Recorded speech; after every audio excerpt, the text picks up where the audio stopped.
नमस्कार, मैं हूं राज और आप देख रहे हैं प्योर पॉलिटिक्स। तो ये जो राहुल गांधी है उनका दिमाग वास्तव में खिसक गया है ऐसा लग रहा है।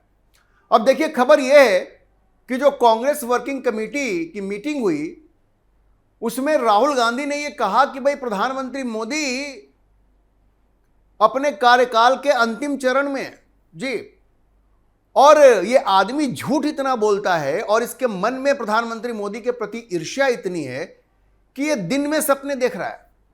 इसने कहा, राहुल गांधी ने, कि प्रधानमंत्री मोदी अपने कार्यकाल के अंतिम फेज में हैं, फाइनल फेज में हैं, और कार्यकाल ही नहीं, जो पॉलिटिक्स है उसके बारे में भी कहा कि फाइनल फेज में है। और सबसे हास्यास्पद क्लेम यह किया कि प्रधानमंत्री मोदी के सक्सेसर की तलाश हो रही है, उनका उत्तराधिकारी कौन होगा इसकी तलाश हो रही है। अब मीडिया में ऐसी खबरें आई है कि कांग्रेस वर्किंग कमेटी की मीटिंग में राहुल गांधी ने पागलों की तरह बात की। पागल ही कहेंगे ना भाई, अभी तो 2024 में चुनाव हुए, 2029 तक ये सरकार है और ये कह रहे हैं कि फाइनल फेज में, और जैसे लग रहा है कि इनके पास कोई खुफिया तंत्र है, 12 साल से सत्ता से बाहर है और इनके पास कोई जानकारी है। कहते हैं उनके सक्सेसर की तलाश शुरू हो गई है। ये कितना झूठा आदमी है।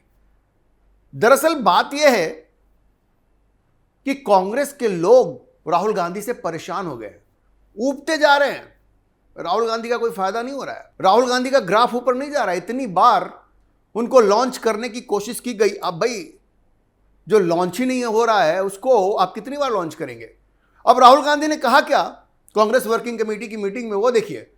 वो कहते हैं कि नरेंद्र मोदी का सियासी अंत हो चुका है। बताइए, जो व्यक्ति इस देश का प्रधानमंत्री है उसके बारे में राहुल गांधी कहते हैं कि नरेंद्र मोदी का सियासी अंत हो चुका है। सोचिए उसका दिमाग खिसक गया है कि नहीं। कहते हैं कि इनका वक्त खत्म हो गया है, मोदी का शासन आखिरी दौर में है, इनके उत्तराधिकारी की तलाश चल रही है जी। ये कहा उन्होंने, दौर खत्म हो गया है, सियासी अंत हो चुका है, मोदी का शासन आखिरी दौर में। सोचिए 2024 में ये 52 से 99 क्या पहुंच गया। इनको लगा कि इनको 2/3 बहुमत मिल गया है। उस वक्त ये हवा में उड़ रहे थे, लेकिन उसके बाद जितने विधानसभा के चुनाव हुए जहां कांग्रेस की उम्मीदें थी कि भाई हम सरकार बनाएंगे, तो केरल को छोड़ दीजिए तो कहीं ये सरकार नहीं बना पाए। चाहे वो हरियाणा हो, चाहे महाराष्ट्र हो, चाहे बिहार हो, चाहे दिल्ली हो, सब जगह बुरी तरह से हारे और सब जगह भारतीय जनता पार्टी की सरकार बनी। और देखिए 2024 में भले नरेंद्र मोदी को स्पष्ट बहुमत नहीं मिला, लेकिन उसके बाद कभी भी आपको यह महसूस नहीं हुआ होगा कि यह सरकार किसी भी तरह की बैसाखी पे नहीं है। शानदार तरीके से सरकार चल रही है, बड़े बड़े बिल पास हो गए हैं, बावजूद इसके कि भारतीय जनता पार्टी के पास अपने दम पे बहुमत नहीं है। लेकिन ये जो एनडीए अलायंस है उसको प्रधानमंत्री मोदी ने इस तरह से हैंडल किया है, इतनी परिपक्वता से हैंडल किया है कि बड़े बड़े बिल पास हो गए। अभी देखिए और भी बिल पास होंगे। वक्फ अमेंडमेंट एक्ट जैसे पास हुआ था, वैसे ये फॉरेन कंट्रीब्यूशन वाला जो एफसीआरए बिल है वो भी पास होगा, और साथ में डिलिमिटेशन का बिल भी पास होगा। लेकिन राहुल गांधी कह रहे हैं कि इनका सियासी अंत हो गया। सोचिए इस व्यक्ति की समझदारी कितनी है। अब देखिए, राहुल गांधी ने अपने नेतृत्व में कांग्रेस का कुछ भला नहीं किया है, कुछ भला नहीं किया इन्होंने। और वो कहते हैं कि पार्टी को बंगाल के बारे में सोचना चाहिए कि कैसे ममता बनर्जी वहां पीक पे थी और वहां से उनका पतन हुआ। और वो कहते हैं कि ये कांग्रेस के लिए एडवांटेज है, कांग्रेस का एडवांटेज है क्योंकि कांग्रेस एकीकृत है और आइडियोलॉजी वाली पार्टी है। कौन सी आइडियोलॉजी है भाई आपकी, और कहां एकीकृत है? कर्नाटक में जो सिर फुटबॉल हो रहा है वो आपको नहीं दिख रहा है? डीके शिव कुमार और सिद्धारमैया के बीच में कहां एकीकृत है? अब सिद्धारमैया ना तो शपथ ग्रहण में गए, उसके बाद जो वहां पे मीटिंग बुलाई लेजिस्लेचर पार्टी की, डीके शिव कुमार ने उसमें भी नहीं गए। कहां एकीकृत है? यूनिटी कहां है राहुल जी? पंजाब में आप देख लीजिए, इराजा वार्डिंग और चन्नी के बीच में किस तरह का युद्ध चल रहा है, जबकि पंजाब में इलेक्शंस होने वाले हैं। तो किस यूनिटी की आप बात कर रहे हैं? कहीं तो यूनिटी दिख नहीं रही है। बाकी प्रदेशों में आपकी हालत खस्ता है, बिहार, उत्तर प्रदेश, वहां पे आपका संगठन है नहीं, और उत्तर प्रदेश में आप पागलों जैसी बात कर रही है आपकी पार्टी कि 50% हमको हिस्सा चाहिए, आधा आधा। हद है भाई। तो ना तो आपके पास संगठन है, ना आपके पास आइडियोलॉजी है, बस नरेंद्र मोदी से आपको ईर्ष्या है और इसलिए आप इस तरह की बात कर रहे हैं। दरअसल बात क्या है कि पार्टी में जो हताशा घर कर रही है, लगातार जो पार्टी चुनाव हार रही है, उसके बाद राहुल गांधी को ऐसा लगता है कि अपने कैडर को कैसे उनका मोराल बूस्ट करें। अब बूस्ट करने का तरीका यही है कि झूठ बोलो, और झूठ क्या बोलो कि नरेंद्र मोदी का सियासी अंत हो रहा है, उनका सियासी अंत हो गया है, अब उनकी कोई सुन नहीं रहा है, उनका खेल खत्म हो गया है। मतलब इस तरह की बात करना इनके मानसिक स्थिति पे सवाल खड़ा करता है और ये दिखाता है कि भाई ये व्यक्ति मेंटली सूटेबल नहीं है प्रधानमंत्री बनने के लिए। देखिए, प्रधानमंत्री पद की एक गरिमा होती है और हम लोग जिस तरह के लोकतंत्र में रहते हैं वहां जो नेता प्रतिपक्ष होता है वो शैडो प्राइम मिनिस्टर होता है, नेक्स्ट टू प्राइम मिनिस्टर एक तरह से पॉलिटिकल हायरार्की में। लेकिन ये जिस तरह की उटपटांग बात करते हैं, संसद में आंख मारना, गाली गलौज की भाषा का इस्तेमाल करना, प्रधानमंत्री के खिलाफ कोई गाली गलौज की भाषा का इस्तेमाल करता है तो उसकी प्रशंसा करना, उसको सर पे बिठा लेना। आपको याद होगा वो जो लड़की थी जंतर मंतर पर जो इसने अश्लील भाषा का प्रयोग किया था, उन सबों की तारीफ की इन लोगों ने। भाई प्रधानमंत्री आपको भी बनना है ना राहुल जी, सपना तो है आपका, वो भले और बात है कि वो कभी पूरा नहीं होगा। तो अभी जो प्रधानमंत्री है उसकी गरिमा का तो आप ख्याल रखेंगे। अश्लील भाषा का प्रयोग जो लोग कर रहे हैं उनको आप कैसे बढ़ावा दे सकते हैं? लेकिन राहुल गांधी तो खुद ही तुम तड़ाम की भाषा इस्तेमाल करते हैं प्रधानमंत्री के लिए। तो आप समझ लीजिए कि ये हताश हो गए हैं, निराश हो गए हैं और इस निराशा में इस तरह की बात कर रहे हैं कि प्रधानमंत्री मोदी का राजनीतिक अंत हो गया है। भाई प्रधानमंत्री यहां हैं और अभी रहेंगे। 2029 में भी प्रधानमंत्री मोदी के नेतृत्व में ही भारतीय जनता पार्टी चुनाव लड़ेगी। सारे संकेत वही मिल रहे हैं और राहुल गांधी कह रहे हैं कि अंत हो गया है। तो भाई अगर आप सपनों की दुनिया में जीना चाहते हैं और अपने कार्यकर्ताओं को भ्रम में रखना चाहते हैं, ये आसिम मुनीर की तरह, आसिम मुनीर ने यही किया ना कि जब ऑपरेशन सिंदूर हुआ तो भारत ने इतनी पिटाई की, 11 एयरबेस को बर्बाद कर दिया। नूर खान एयरबेस पे हमला हुआ, जहां पे किराना हिल से, जहां पे उसके न्यूक्लियर वेपन से, वहां पे हमला हुआ। मसूद अजहर के ठिकाने पे हमला हुआ, उसके परिवार वाले मारे गए, उसका F-16 और तमाम जो फाइटर जेट्स थे वो सब नष्ट हुए, हैंगर के हैंगर नष्ट हो गए। लेकिन आसिम मुनीर ने वहां पे क्या कहा? अपने लोगों को कहा कि भाई हम तो युद्ध जीत गए हैं, हम युद्ध जीत गए हैं। अपने लोगों की आंखों में धूल झोंक दिया उसने। तो जिस तरह से आसिम मुनीर ने पाकिस्तानियों की आंखों में धूल झोंका, उसी तरह से राहुल गांधी कांग्रेसियों की आंखों में धूल झोंक रहे हैं। कह रहे नरेंद्र मोदी का तो सियासी अंत हो गया है। बताइए, जो व्यक्ति भी प्रधानमंत्री हैं 2029 तक जिनका कार्यकाल है, उसके बारे में वो कहते हैं कि उनका सियासी अंत हो गया है और उनका उत्तराधिकारी खोजा जा रहा है, जैसे इन्हीं को बना देना है। इनको कोई इन्विटेशन आया है कि आप बनेंगे क्या? तो झूठ की भी एक सीमा होती है, लेकिन इस व्यक्ति से आप कोई उम्मीद नहीं कर सकते। अच्छा देखिए, राहुल गांधी और सोनिया गांधी ने जिस तरह से वंदे मातरम का अपमान किया 15 अगस्त के दिन कांग्रेस कार्यालय में भी सब लोगों ने देखा। बीच में वंदे मातरम को रुकवाने की कोशिश की, कितनी शर्मनाक बात है। लेकिन इनको यह समझ में नहीं आ रहा है कि इससे इनकी छवि पूरे देश में खराब हो रही है, लेकिन इनको कोई फर्क नहीं पड़ता है। और देखिए, ये जिस तरह से ये इन कॉकरोचों का मन बढ़ा रहे हैं तो इनके लिए स्पेस भी खत्म हो रहा है। अब ये अपनी छात्रों की गूंज करते रहे ना, ये पहले कोटा गए थे, उसके बाद प्लान बनाया था कि हम प्रयागराज जाएंगे, पटना जाएंगे, वो सब पीछे रह गया, बीच में कॉकरोच कूद गए।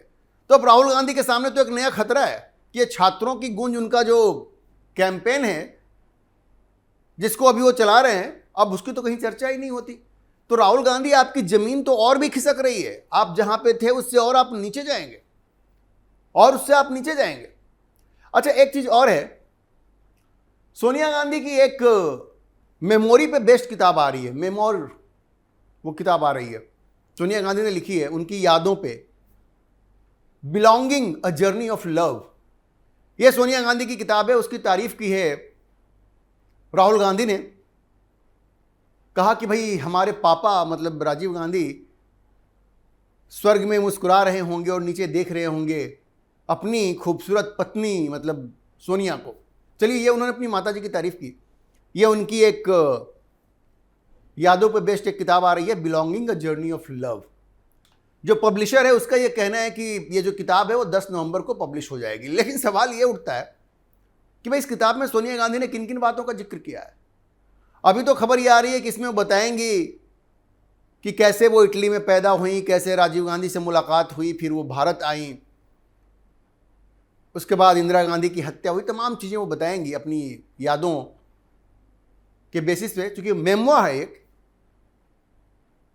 सवाल ये उठता है कि क्या सोनिया गांधी ये भी बताएंगी कि उन्होंने राजीव गांधी से शादी की 1968 में और 1983 तक भारत की नागरिकता नहीं ली। आखिर क्यों? भारत की नागरिकता 15 साल तक उन्होंने नहीं लिया जबकि वो प्रधानमंत्री आवास में रही। इसका भी जवाब देंगी क्या इस किताब में? दूसरी बात,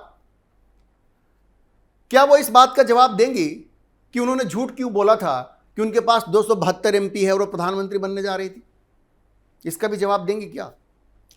तीसरी बात, क्या वो इस बात का भी जवाब देंगी कि उन्होंने क्यों मनमोहन सिंह को इस बात के लिए फोर्स किया कि वो ऑफिशियल सीक्रेट्स एक्ट का उल्लंघन करे? देखिए, जब मनमोहन सिंह की सरकार थी यूपीए की, तो सोनिया गांधी ने क्या किया कि पुलोक चटर्जी को पीएमओ में बिठा दिया, पुलोक चटर्जी को। और पुलोक चटर्जी का काम यह था कि जितने भी इंपॉर्टेंट फाइल्स हैं वो पीएमओ से लेकर के वो सोनिया गांधी को जाकर के दिखाते थे। तो सोचिए कि मनमोहन सिंह ने एक अपराध किया। कैसे? जब आप प्रधानमंत्री बनते हैं तो आप शपथ लेते हैं कि आप सीक्रेसी को मेंटेन करेंगे। आपने उसका उल्लंघन किया और ऑफिशियल सीक्रेट्स एक्ट भी है, इन दोनों का उल्लंघन किया सोनिया गांधी के कहने पे। तो क्या सोनिया गांधी बताएंगी कि आखिर मनमोहन सिंह से ये पाप उन्होंने क्यों करवाया? इस किताब में अगर वो लिख रही हैं सारी बातें और वो ईमानदार रहना चाहती हैं तो ये भी उनको बताना पड़ेगा।